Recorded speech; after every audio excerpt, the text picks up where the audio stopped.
So you want to hit the ball further? You've come to the right place. Welcome to Fitted Golf, where we've proven it's the clubs. Everyone wants to hit the ball further. It's way more fun when the ball is up in the air and way more fun watching it fly. As your golf club fitter, there's three things that affect distance. Number one is contact, number two is launch angle, and number three is club speed. Contact is by far the most impactful piece of the puzzle. So when we look at a modern driver, it's actually hollow. It allows the face to be very thin and work like a spring. When you hit the ball dead smack in the center of the face, it will return the most energy and the ball will leave at the best speed. When you hit the ball to the toe or the heel side, you will get less of that spring-like effect and the ball will leave slower. The other thing that happens with heel and toe hits is that the face of the club will actually twist in response to those hits, decreasing the amount of energy going to the ball, thus decreasing the speed that the ball leaves the club face, taking away distance. The reason that contact on the center of the face is so important is the exponential loss of speed that comes from off-center contact. The amount of energy that's returned from the club is called smash factor. The maximum smash factor allowed is 1.5, which means if you swing the club at 100 miles an hour, the ball hit in the center of the face should leave at 150 miles an hour.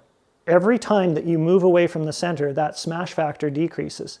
And keep in mind, this is an exponential loss in ball speed because it's a 1.5 factor, not a 1-to-1 ratio. If we have even the slightest off-center hit, moving from 1.5 to 1.48, we're losing roughly 3 yards of distance. The average player who comes into our shop, they're getting driver efficiencies of about 1.27 to 1.26. So they're leaving minimum 20 yards on the table, some players as much as 50. The second factor we talked about was launch angle. If we're looking at a driver and we measure from a flat surface, launch angle is simply the angle between where the ball leaves going up in the air and the ground. Launch angle is the second component of distance. Too little launch angle and the ball won't stay in the air long enough and will end up on the ground slowing down. Too much launch angle and the ball balloons up in the air, drops down and doesn't roll out correctly. The trick with launch angle is that it's tied to swing speed. The faster that you swing, the lower the launch angle you want. So the idea that everybody will improve by getting a lower lofted driver is false. Many players are playing a club that's far too low lofted for their swing capabilities. Changing the loft of the club will allow the player with a slower swing speed to gain more flight time and they'll get more spin, allowing the ball to hang in the air longer than it would if they used an improperly set driver. For example, I had a client come in last week with a fairly slow swing speed. When we put them on the modeling software, we determined that the proper fit for them would be in the 18 or 19 degree driver range. That is not a driver you're ever going to find in a golf shop, and you're definitely not going to find it on a standard fitting cart. Because we have clubs of that loft, we were able to do a fitting, ensure that the client was getting maximum distance, and provide them with a setup that they could take away knowing that it was giving them the maximum benefit possible. That client, with that properly fit club, gained 70 yards distance.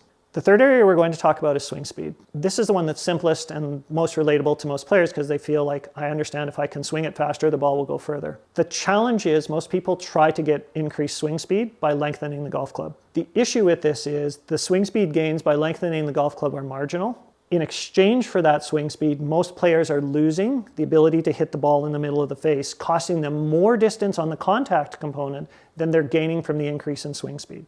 A good fitter will look at all of these dynamics as well as some additional pieces. Things like grip size, things like the weight of the club. There's a number of other dynamics that will impact it, but these are your three key features to add distance. Here at Fitted Golf, we've had clients come in who have gained 30 yards all the way through to 110 yards on their driver just by being properly fit to a club that meets their swing capabilities. The cherry on top is that a properly fit, hand-built golf club will be the same or less money than an off-the-rack club from a big box store, and that club is stealing yardage and fun from your game. So now you know how to get more distance.